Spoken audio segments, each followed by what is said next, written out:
সকলের শ্রীচরণ লক্ষ্য করে এই দিনহীন সেবক দূর থেকে আপনাদের চরণে দণ্ডবত প্রণতি জ্ঞাপন করছি। সকল ভক্তের চরণের নমস্তক নিলাম। অং তৎসৎ অং তৎসৎ অং তৎসৎ। নমো বিষ্ণুপাদায় রাধা পৃষ্ঠায় ভূতলে শ্রীমতে ভক্তি প্রপন্নে জ্যোতিষামিতে নামিনে। নমো আচার্য পাদায় দণ্ডভূষণ মুকুটমণে গুরু করুণামূর্তয়ে ক্ষমাধৈর্য শিরোমণে। নমো শ্রীমতে ভক্তি কুসুম শ্রবণাবৈ বিষ্ণুপাদায় দেবায় কৃষ্ণপ্রেদায় নমো নমঃ। শ্রী গৌর কুসুমং বন্দে রাধাকুঞ্জ নিবাসিনম। নমো বিষ্ণুপাদায় কৃষ্ণপ্রেষ্টায় ভূতলে শ্রীমতে ভক্তি সিদ্ধান্ত সরস্বতী নামিনে। অজ্ঞানতিমিরান্ধস্য জ্ঞানাঞ্জনশলাকয়া চক্ষুरुन्मीलितं येन তস্मै শ্রী গুরবে নমঃ। শ্রীচৈতন্য মনোভীষ্টং স্থাপিतं যেন ভূতলে স্বয়ং রূপং কদামহং দদাতি স্বপদান্তিকং। হে কৃষ্ণ করুণা সিন্ধো দীনবন্ধো জগৎপতে গোপেশ গোপিকাকান্ত রাধাকান্ত নমস্তুতে। তপ্ত কাঞ্চন গৌরাঙ্গী রাধে বৃন্দাবনেশ্বরী বিশ্বভানুসুতে দেবী প্রণমামি হরিপ্রিয়ে। নমো মহাবদান্নায় কৃষ্ণ প্রেম প্রদায়তে কৃষ্ণায় কৃষ্ণ চৈতন্য নামে গৌরদীশে নমো নমঃ। নমো ব্রাহ্মণ্য দেবায়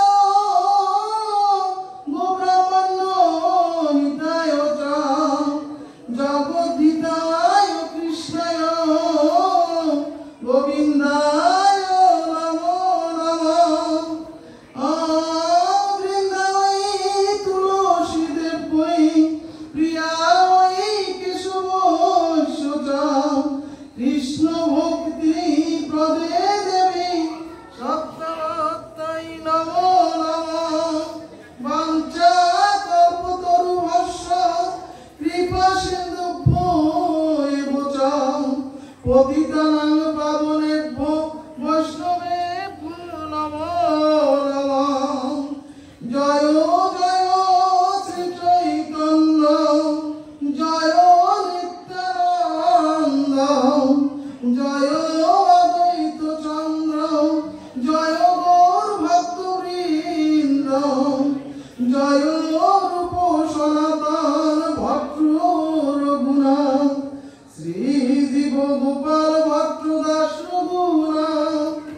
এই ছয় গোসাইয়ের করি চরণ বন্দন যাহা হইতে বিঘ্ন নাশ অভীষ্ট পুরাণ। জয় শ্রীকৃষ্ণ চৈতন্য প্রভু নিত্যানন্দ শ্রী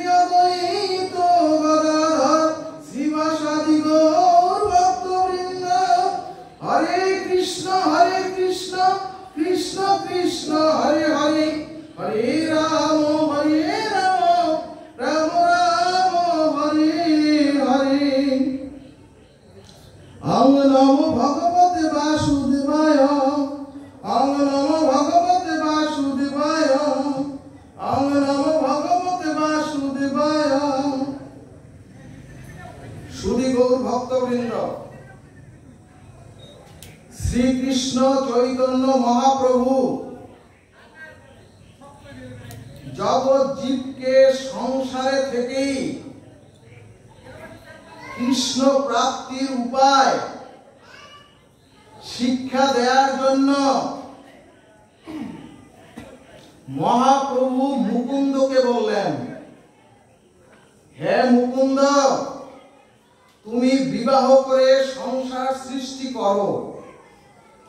আর হে মুকুন্দ, তোমার যে পারিবারিক কবিরাজি চিকিৎসাটা ছিল, সেই পারিবারিক কবিরাজি চিকিৎসাটা ধরে রাখো, কারণ সংসার পরিগ্রহ করতে হলে তোমার কিছু অর্থের প্রয়োজন হবে। সুধীজন, এই মুকুন্দ কবিরাজ মহাপ্রভুর আদেশে বিবাহ করলে সংসার আলো করে পুত্র এলে পুত্রের নাম রাখলেন রঘুনন্দন। ভক্তগণ, এই রঘুনন্দনী মহাপ্রভুর বিশেষ কৃপা ভজন পেয়ে মহাপ্রভুর বিশেষ পরিকর হয়েছিলেন। কি কারণ? কারণ হলো মুকুন্দ এবং তার স্ত্রী সেই সন্তান রঘুনন্দনকে তাদের কোলে নিয়ে প্রতিদিন প্রভাতে ভাগবত পাঠ শোনাতেন রঘুকে। মা বাবা কোলে নিয়ে প্রভাতে প্রতিদিন ধ্রুব প্রহ্লাদের লীলা শোনাতেন রঘুকে। সুধীজন, ভাগবত বলছে, কিন্তু এখনকার পিতামাতা তো সন্তানদের ভগবানের লীলা কথা কেউ শোনান না। এরপরে মহাজনগণ বললেন, এখনকার পিতামাতাই তো ভোরে শয্যা ত্যাগ করে আহ্নিক করেন না। তাহলে এখন আদর্শ সন্তান সনাতনীদের গৃহে কিভাবে তৈরি হবে? ভাগবত বললেন, ইটের পরে ইট দিলেই প্রাচীর তৈরি হয় না, সেই প্রাচীর ভেঙে খান খান হয়ে যায়। ইটের মধ্যে যদি মশলা রূপ সিমেন্ট না দেয়া হয়, ঠিক সেই রূপ সন্তানকে আদর্শবান চরিত্রবান করতে গেলে পিতামাতার শুদ্ধ আদর্শ জন্মের পর থেকে সন্তানের মধ্যে সঞ্চারিত করতে হয়, নতুবা সেই সন্তানও অধপতিত হয়। সুধীজন, এরপরে চৈতন্য ভাগবত বললেন, শুধু জাগতিক স্কুল কলেজ বিশ্ববিদ্যালয়ের শিক্ষা, শুধু স্কুল কলেজ বিশ্ববিদ্যালয়ের বিদ্যায় কোন মানুষকে মনুষ্যত্ব দিতে পারে না।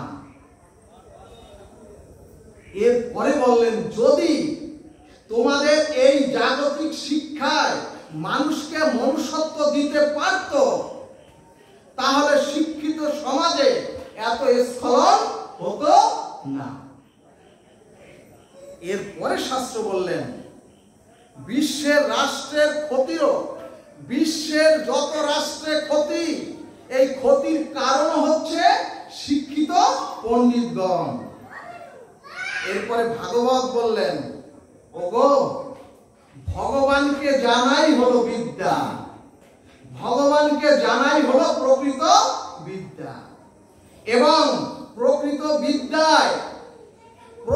বিদ্যায় মানুষকে বিবেক বিচার মনুষ্যত্ব জাগৃত করে দেয়।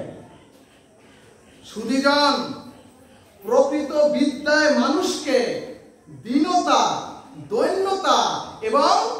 নিরহংকার করে দেয়। বলো না গো রাধে রাধে। এজন্যই ভাগবত বললেন শিশুকাল থেকে সন্তানকে পারিবারিক ধর্মীয় অনুশীলন না শেখাতে পারলে, ভাগবত বললেন শিশুকাল থেকে তোমাদের সন্তানকে পারিবারিক ধর্মীয় অনুশীলন শেখাতে হবে। কিন্তু সনাতনী হিন্দুরা পারিবারিক ধর্মীয় শিক্ষা এখন ভুলেই গিয়েছে। ভক্তগণ, আমাদের বোনেরা অথবা আমাদের মেয়েরা যখন অন্য ধর্মে চলে যায়,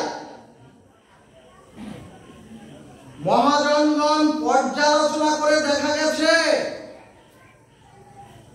তাদের পারিবারিক কোন ধর্ম চর্চা পিতামাতাও করেন না আর সন্তানরাও করেন না, এবং অন্য সঙ্গে মিশে অন্য সঙ্গের প্রভাবে ধর্ম ত্যাগ করে ধ্বংস হয়ে যায়। এরপরে ভাগবত বললেন পারিবারিক ভাবে ধর্মচর্চা যতদিন শুরু না হবে, সনাতনীদের গৃহে গৃহে হিন্দুরা তাদের গৃহকে যতদিন মন্দির না বানাবে,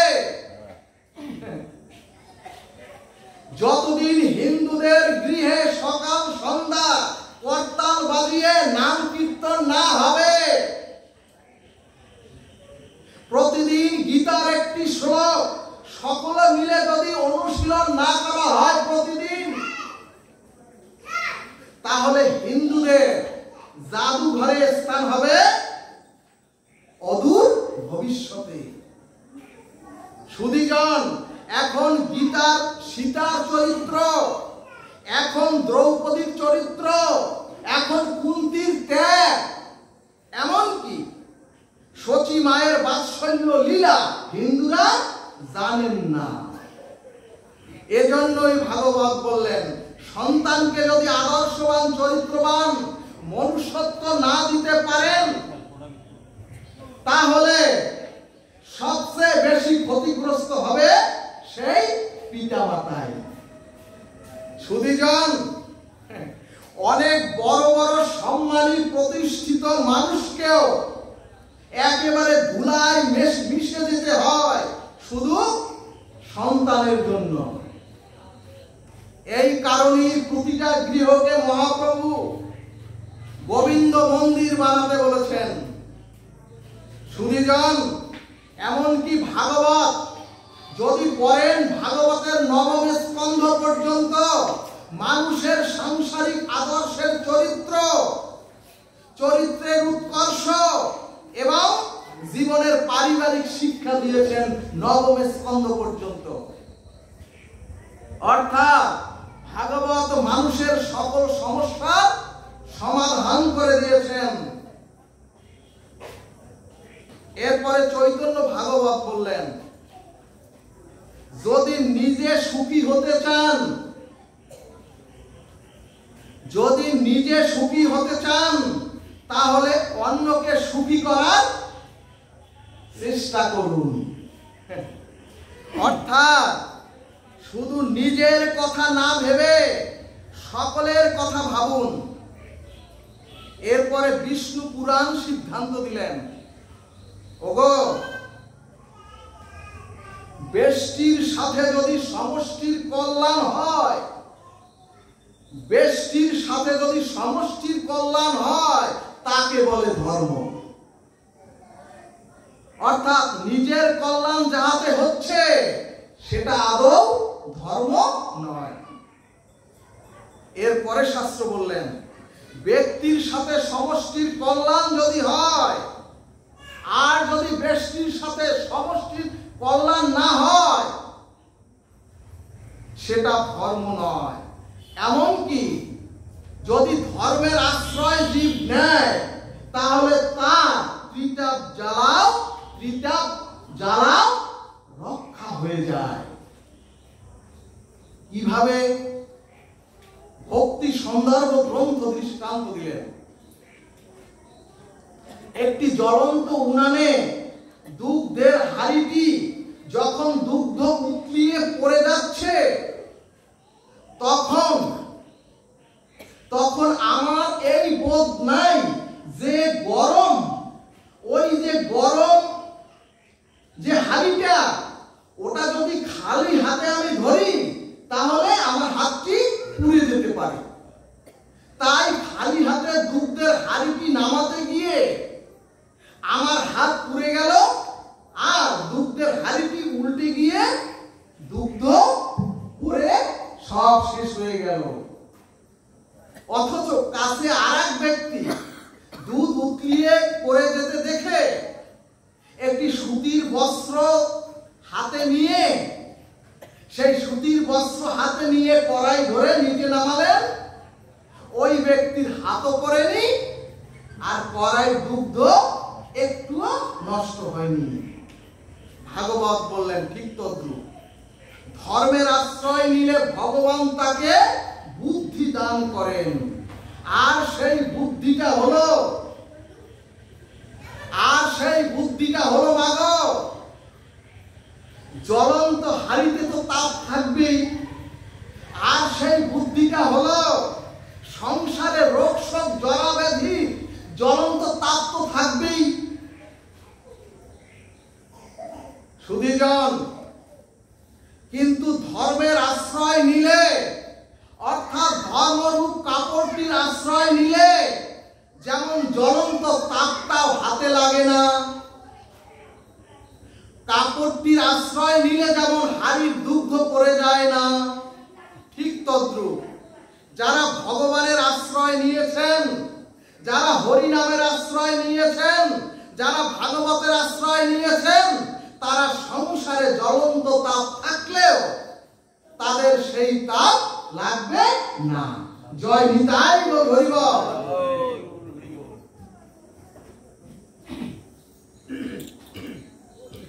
সুধীজন, গীতা, ভাগবত, চৈতন্য চরিতামৃত সিদ্ধান্ত দিলেন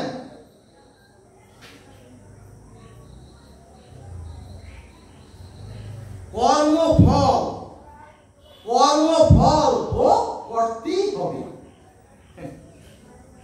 ভক্তগণ, তুলসী দেবী সীতা হয়ে এসে কর্মফল জগৎ জীবকে দেখাচ্ছেন।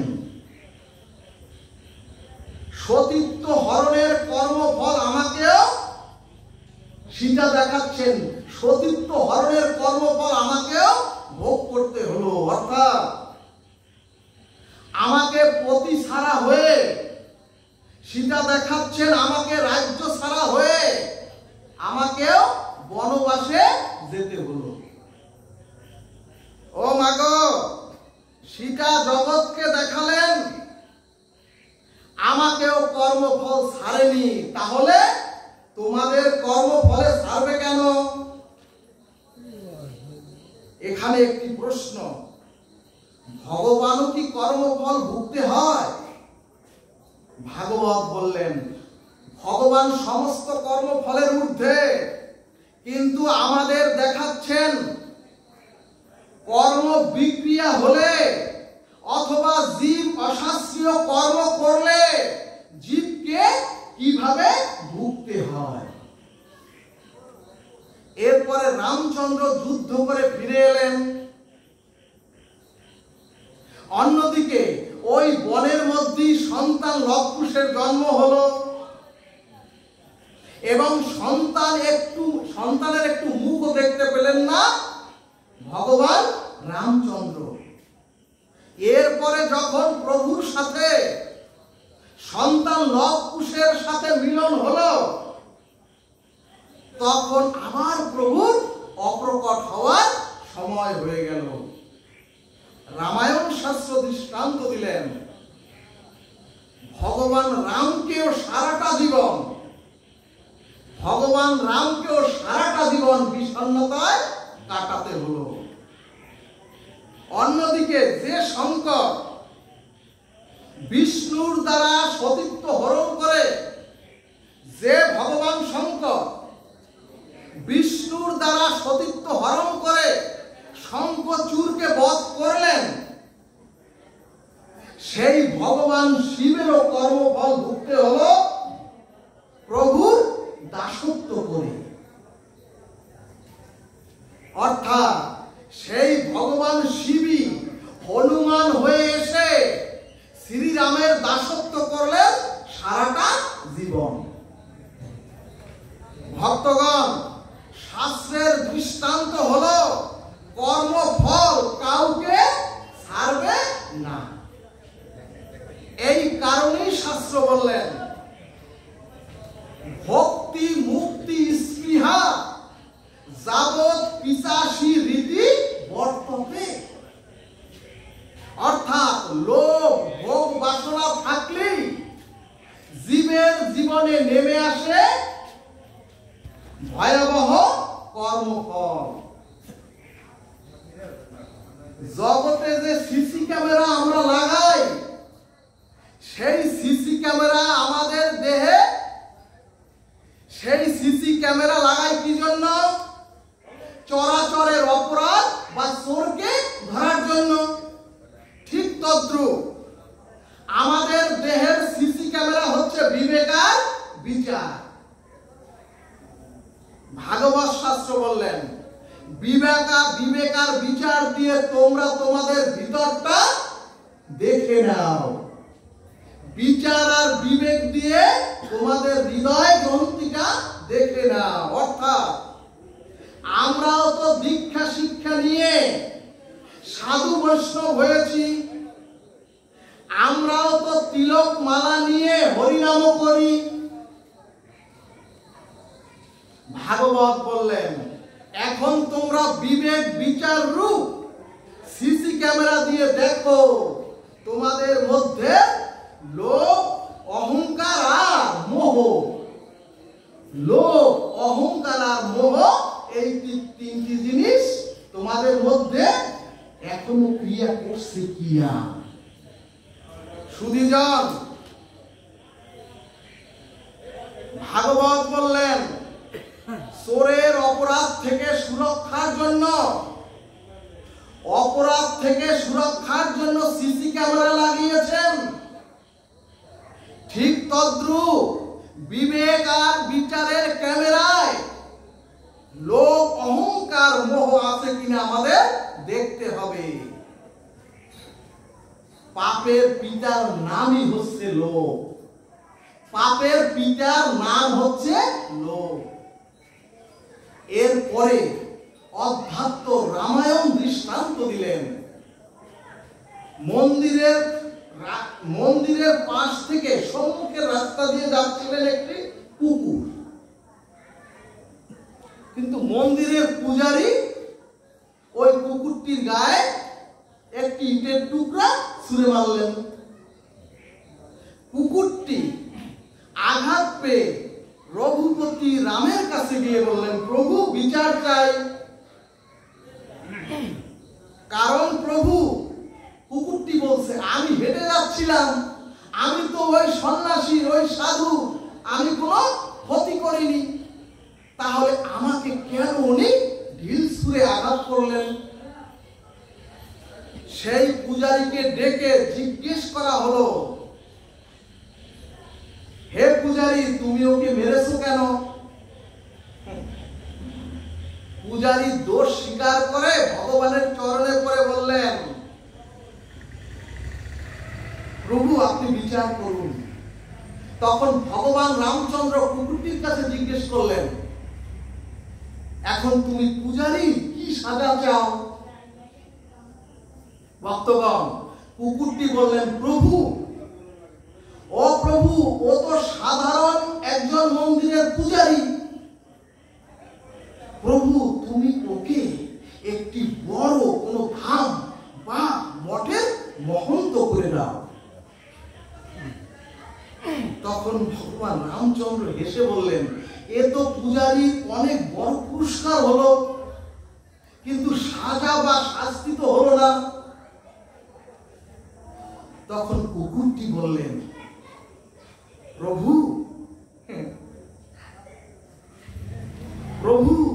আমি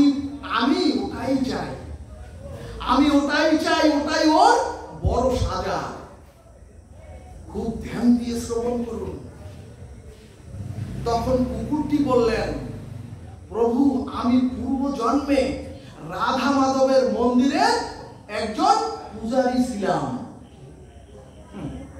কিন্তু মানুষ তো বিশ্বাস করে ওই পূজারীর কাছে অর্থ, ফল, দ্রব্য দিয়ে যায়। কেন দেয়? ভগবানের সেবায় লাগাবেন পূজারী। ঠিক সেই রূপ কুকুরটি বলছে, আমিও মানুষ যা দিত সবই ভগবানের সেবায় প্রতিদিন আমি লাগাতাম এবং সেই প্রসাদ আবার ভক্তদের দান করতাম। কিন্তু একদিন একটি বড় কৌটা ঘি তো আমার কাছে যখন দিয়ে যায়, তখন ওই ঘৃতের প্রতি আমার লোভ জেগে যায়। তখন আমি ঘৃতের কৌটাটা চুরি করে আমার গৃহে নিয়ে আমার স্ত্রী সন্তানদের নিয়ে খুব মজা করে ঘৃত দিয়ে আমি সেবা করেছি। সেই পাপে এই জন্মে আমাকে একটি কুকুর হয়ে জন্ম নিতে হয়েছে। বলো না গো, রাধে রাধে। সুধীজন, ঠিক তদ্রূপ ওই পূজারী যখন বড় মন্দিরের মহন্ত হবে,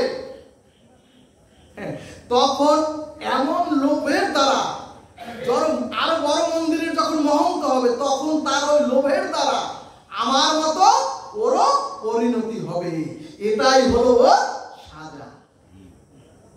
এই কারণেই ভাগবত বললেন, যারা মন্দিরের পূজারী এবং ধর্মীয় অনুষ্ঠানের সাথে যারা সংযুক্ত, তাদের হাতেই কিন্তু বিশ্বাস করে মানুষ ভগবানকে সেবার জন্য অর্থ দ্রব্য দেয়। ভাগবত বললেন, এই পয়সা অথবা দ্রব্যগুলো যদি কখনো ভোগের জন্য আপনারা লাগান, আমি যদি সেই দ্রব্য অর্থ ভোগের জন্য নিজের সুখ সেবার জন্য লাগাই, তখন লোভ মানুষকে ওই কুকুরে পরিণত করে দেয়। এরপরে দ্বিতীয় হচ্ছে মোহ।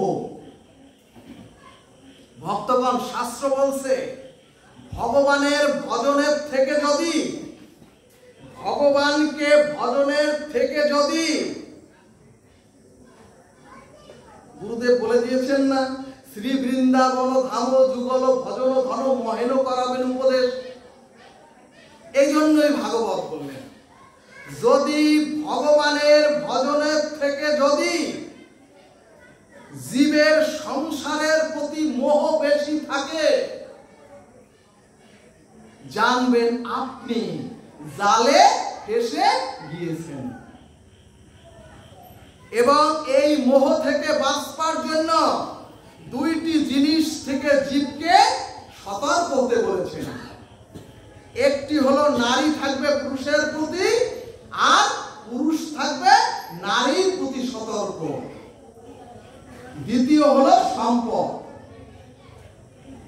ভক্তগণ, হোক আপনার গুরুগণ,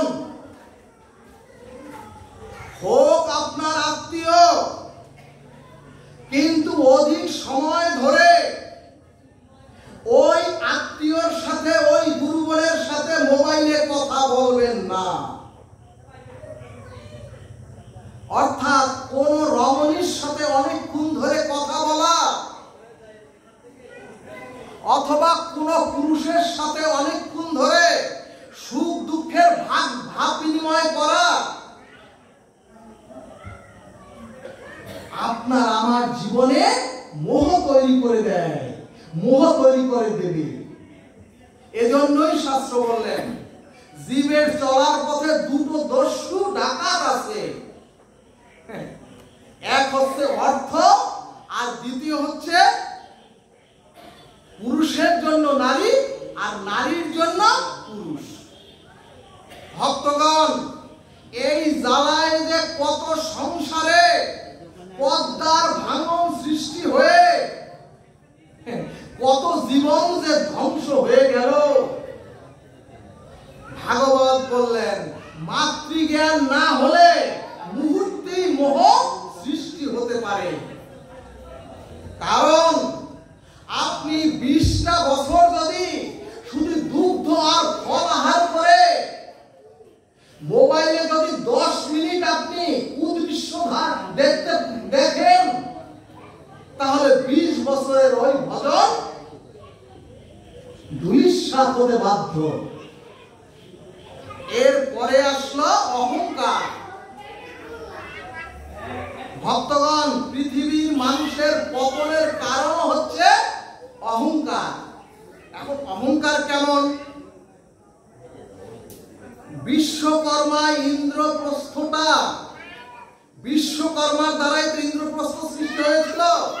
বিশ্বকর্মা ইন্দ্রপ্রস্থটা এমন ভাবে তৈরি করেছেন,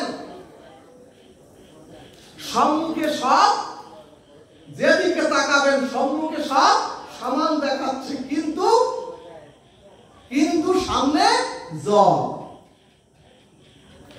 ভক্তগণ, দুর্যোধন সম্মুখে সমান দেখে যেই বুঝতে না পেরে যেই পা দিয়েছেন, ঝটপট করে এই জলের মধ্যে পড়ে গিয়েছেন। কিন্তু উনি পড়ে গিয়েছেন, কিন্তু অহংকারে দ্রৌপদী হেসে উঠে বললেন,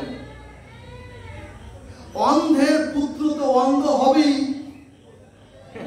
ভক্তগণ, এই কথাটি তো না বললেও পারতেন দ্রৌপদী, কিন্তু এই অহংকার কথাটি না বললে দ্রুত ক্রিয়াও হতো না। এই অহংকারের সৃষ্টি না হলে দ্রৌপদীকে নিয়ে পাশা খেলাও হতো না, এবং এই অহংকার না করলে দ্রৌপদীর বস্ত্র হরণও হতো না, এবং এই অহংকার না করলে কুরুক্ষেত্রের যুদ্ধের রচনা হতো না। আবার অন্যদিকে গোবিন্দ দুর্যোধনকে বললেন, হে দুর্যোধন, সমস্ত পৃথিবী ভূভারত সব তোমার,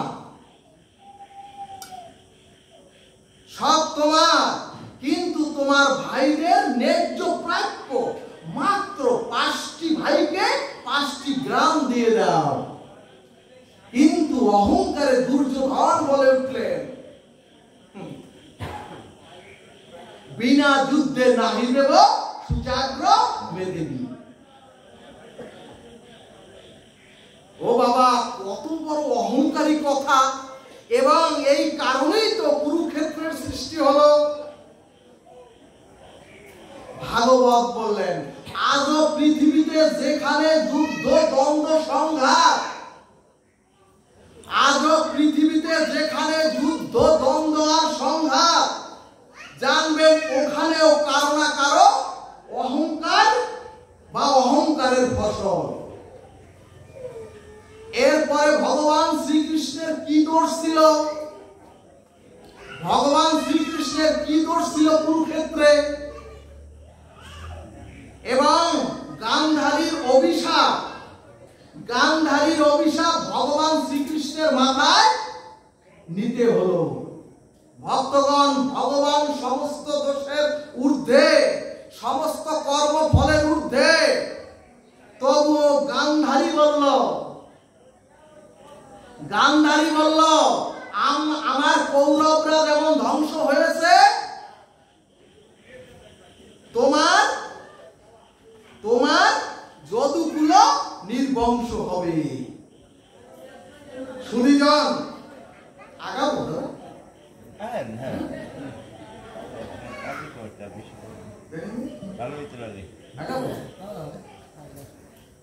আপনার বক্তব্য কি বলেন?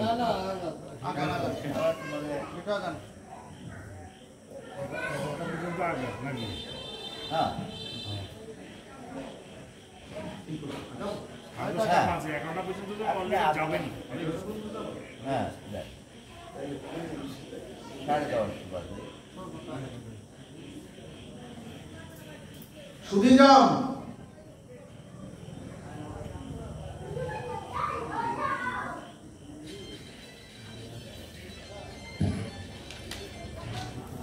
সুধীজন, শ্রীমদ্ ভগবদ গীতা ভাগবত সিদ্ধান্ত দিলেন জীবের জন্য পথ হলো দুটি, একটি হলো নিবৃত্তির পথ, আরেকটি হলো প্রবৃত্তির পথ। ও মাগো, ধর্মের ব্যুৎপত্তিগত যথাযথ অর্থ জানতে গেলে জীবকে নিবৃত্তির পথে আসতেই হবে, কারণ প্রবৃত্তির পথটা হলো কুপথ আর বিপদ। আর প্রবৃত্তি আমাদের অবশ্যম্ভাবী পতন ঘটিয়ে দেয়। এই কারণেই নিবৃত্তি আর প্রবৃত্তি সম্বন্ধে আমাদের সম্যক ধারণা থাকতে হবে। তা না হলে আমরা ধর্মের নাম করে যা শুরু করেছি তাতে আমাদের অবারিত পতন আর তাতে আমাদের অবারিত স্খলন।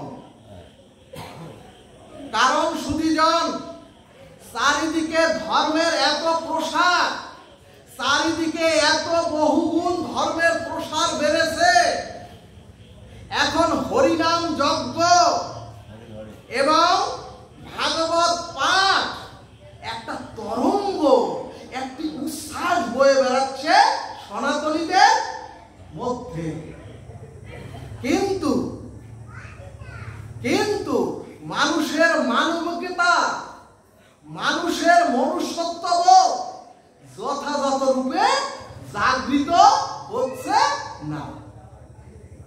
ভাগবত বলছে, বহুদিন ধরে ধর্মকর্ম করে, ধর্মীয় অনুষ্ঠানাদি করে, দীক্ষা শিক্ষা নিয়েও যদি আপনার আমার আত্মিক কল্যাণ না হয়, তাহলে জানতে হবে যথাযথ ভজন আপনার আমার হয়নি। কারণ যে ভজনে প্রবৃত্তির পরিবর্তন হয় না, যে ভজনে আত্ম উন্নতি হয় না, জানবেন সেটা যথাযথ ভজন বা ধর্ম নয়। এজন্যই নিত্যানন্দের আবেশ স্মৃতি, প্রেম ভক্তির মহারাজ প্রেম ভক্তি চন্দ্রিকায় এক লাইনে জগৎ জীবের জন্য লিখলেন, হরি হরি আর কবে পাল্টিব দশা। অর্থাৎ বললেন আমাদের দশাটা যেন পাল্টাচ্ছি না। ভক্তগণ, এক মাঝি তার নবীন পুত্রকে নিয়ে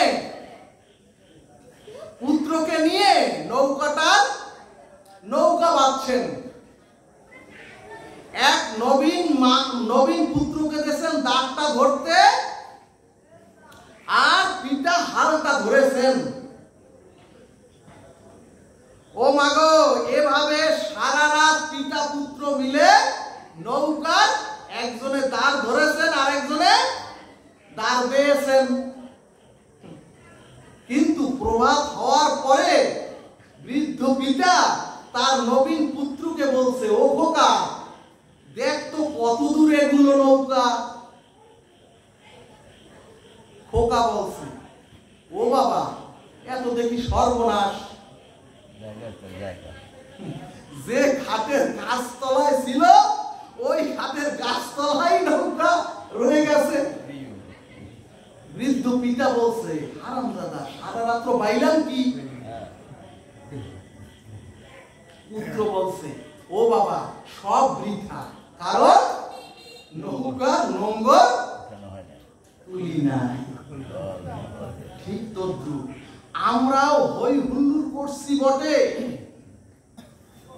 আমরাও 3 দিনের হরিনামে একেবারে বিগলিত কান্নাকাটিও করছি বটে, আর সারা বছরে হরিনাম গ্রহণ করছি না।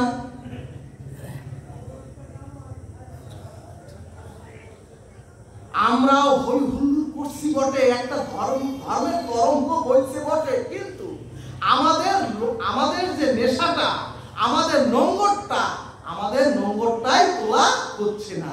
অর্থাৎ আমাদের মনুষ্যত্বের পরিচয় আমরা দিতে পারছি না। আমরা যথাযথ শুদ্ধ কৃষ্ণ ভক্তের যে গুণাবলী আমাদের ভিতরে, তা যথাযথভাবে প্রকাশ হচ্ছে না। এখন প্রশ্নের কারণ কি?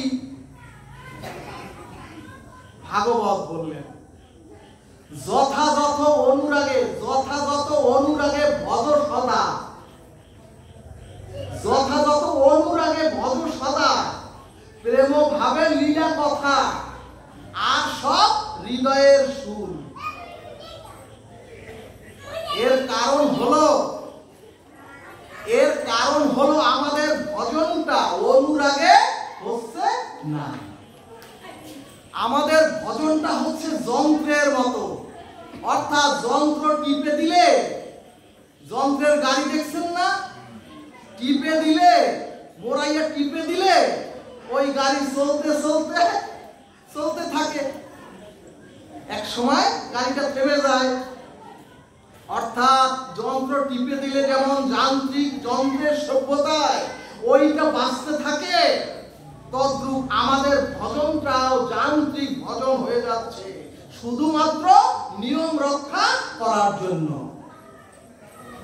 এখানে ভাগবত বললেন ভজন হতে হবে অনুরাগী। গোবিন্দ এই যে ফল, জল, তুলসী কিছু খান না, শুধু অনুরাগ। ভক্তগণ, গুরুদেব প্রত্যেককে আমাদের মালা জপতে বলেছেন। আমরা 16 মালা জপছি বটে, অর্থাৎ বারবার আমরা মালার গুটির দানার দিকে তাকাচ্ছি, কিন্তু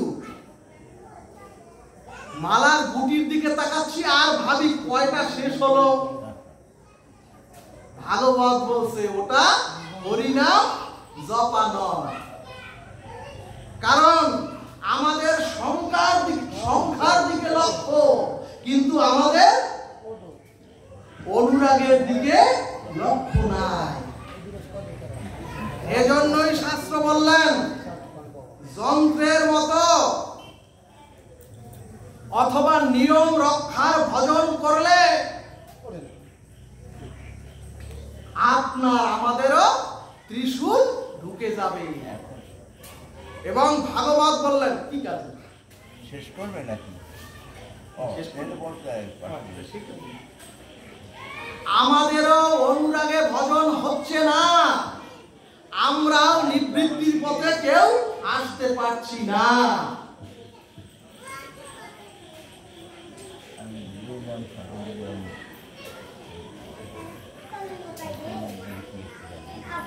পাঁচ মিনিট নাকি বসা আছি, আপনার 1 ঘন্টা 2 ঘন্টা আমরা শ্রবণ করতে পারতাম না। অধিবাস করতে একদল আসতো তো, আমার বেশি কারণ আছে, ওই যে কইছে না যে নম্বর সারা রাত নৌকা পাই না, কিন্তু নম্বরটা না উঠে পাইছি আর না। ঠিক আছে, পাঠকের মত দৃষ্টি আকর্ষণ করে কোনো লাভ নাই, কোনো লাভ নাই। এজন্যই ভাগবতের পরে বললেন অনুরাগ প্রীতিমাখা ভজন, হৃদয় নিংড়ানো ভজনেই, হৃদয় নিংড়ানো ভজনের জন্য ব্রহ্মা ব্রহ্ম সংহিতায় বললেন তাবৎ গ্রাহেষ্টেন কারাগৃহম গৃহম তাবৎ মোহনী কর যাবৎ কৃষ্ণতে ন জনা। তার মানে আমাদের অন্তরের শুদ্ধ ভালোবাসাটা, আমাদের অন্তরের শুদ্ধ ভালোবাসাটা দিতে হবে কাকে? গোবিন্দকে। আমাদের অন্তরের শুদ্ধ ভালোবাসাটা দিতে হবে রাধারানীকে। এজন্যই শ্রীমদ্ ভগবদ গীতা বললেন মন মনা ভব মদ ভক্ত মদ জাতি মান নমস্কুরু। অর্থাৎ ভগবান বললেন তোমাদের মনটা আমাকে দাও, তোমরা আমাকে প্রণাম করো, তোমরা আমার করো। তখন মহাজনগণ ভগবানকে প্রশ্ন করলেন, হে ভগবান, তুমি শ্রেষ্ঠ হয়েও কেন বলছ মন মনা মদ ভাব মদ জাদিমান নমস্কুরু? অর্থাৎ মহাজনগণ ভগবানকে জিজ্ঞেস করলেন,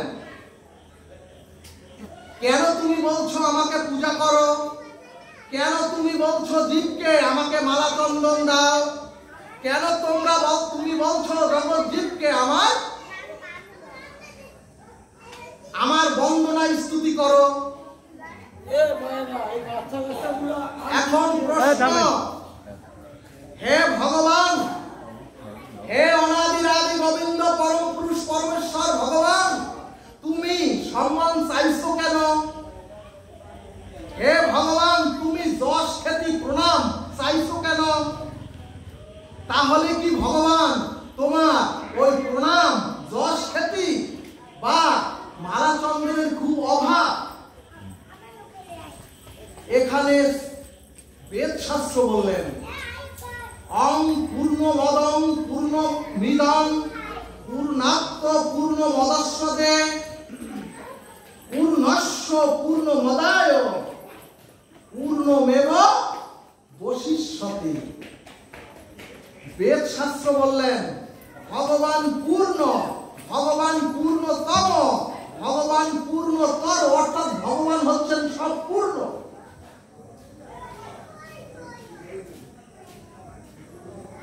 এরপরে বেদ বললেন, ওগো তোমরা ওই বিভু সূর্যকে, যে সূর্য, ওই বিভু সূর্যকে তোমাদের এই আলোতে, ওই সূর্যকে কতটুকু আলো দেবে?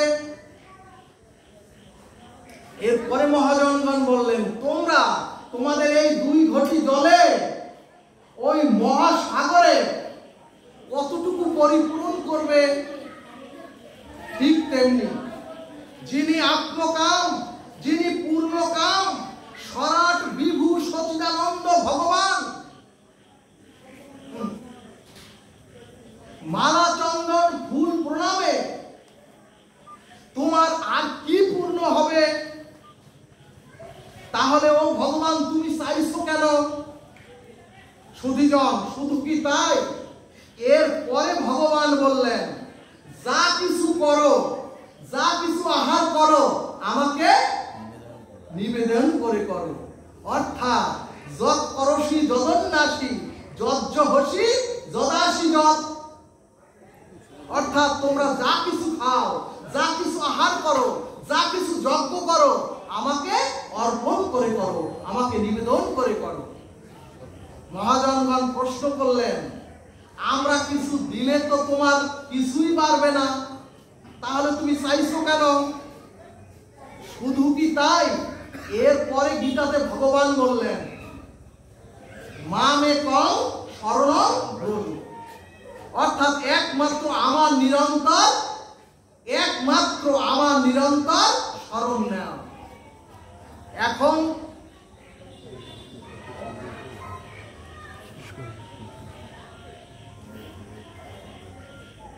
তাহলে ভক্তগণ ভগবান চাইছেন কেন? শেষটুক না বললে তো মজা পাবেন না। ভগবান চাইছেন কেন? ভক্তি সন্দর্ভ গ্রন্থ দৃষ্টান্ত দিলেন। বাড়িতে যে আপনাদের আয়না আছে, আরশি বা আয়না, আয়নায় কি দেখা যায়? বিম্বের প্রতিবিম্ব দেখা যায়। আপনি দাঁড়ালে আপনার প্রতিবিম্ব আয়নাতে দেখা যায়। ওখানে যদি একটি সুন্দরী যুবতীকে হাতে বালা ছাড়া, চুল আশ্রানো ছাড়া,